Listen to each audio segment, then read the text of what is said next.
Welcome back, everybody. Yes, we've got temperatures that are fairly warm, almost a little summer-like there. Of course, the wind was the big factor. You probably felt the humidity and the breeze blowing out there, and you got to watch out with your car door, because if you're at HEB and just wham, it'll hit the car next to you. You don't want to do that.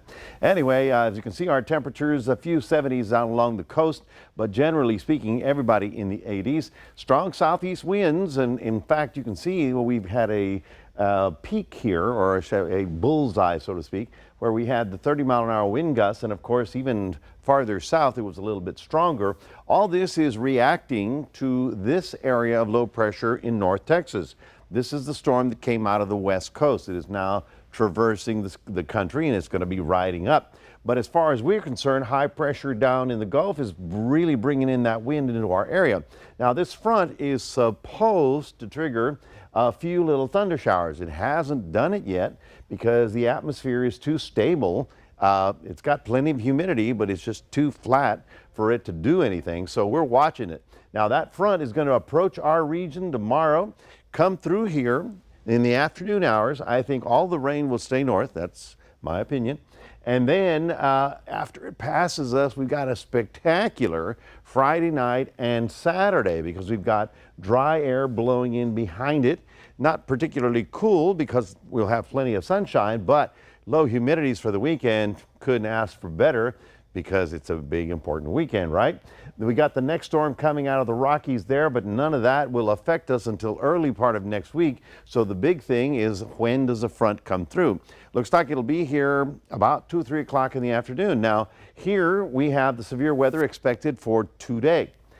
Tomorrow, that whole thing rolls east, and you can see how the crossroads is not invited, which is okay. The big stuff will be occurring up here in the Mississippi Valley. We expect some shower activity up here in northeast Texas, but I don't think it's going to get to our area. What you will feel is a hot, dry wind, or rather a hot, humid wind, and then all of a sudden a northwest wind that's much drier with low humidities, and that's always appreciated around here. Here's Future Tracker. As we go through 6 o'clock in the morning, you see the stuff up north, not much down here, and then it passes through, and then you'll feel a definite dry wind blowing in, and it's going to feel like Arizona there for a little bit.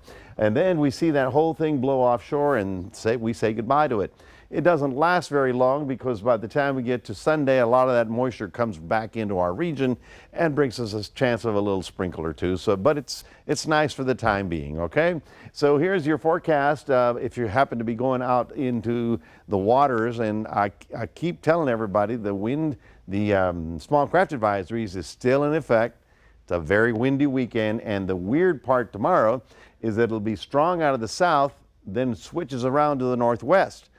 So if you're in a little boat, you're going to be rowing in the wrong direction. So we're looking at choppy bays because of the gusty winds. So tonight, this evening, we'll be in the 70s. Tomorrow morning, only about 70 as a low temperature, mostly cloudy again. Then we'll have the morning clouds and afternoon sun, and the winds shifting, and then all of a sudden it gets real nice as we head on into the weekend. Your Saturday is going to be spectacular. Sunday, not bad, but then that cloud deck comes back, and then we'll watch and wait, because we've got let's see, what do we got, Karina? We've got a Cuero Festival, sausage and polkas in Hallettsville. Right, and then Refugio, the rodeo. And the rodeo in the county fair in Refugio. Oh, yeah. And then we go to Port Lavaca. Port Lavaca's got veterans. Right, that's right. And that's right. here in downtown Victoria, we'll have an art walk. Ooh, Perfect. look at that. Yeah, I got you all covered. Don't forget the QR code, scan it, and put it on your phone, and take us wherever you want to go. Karina, back to you.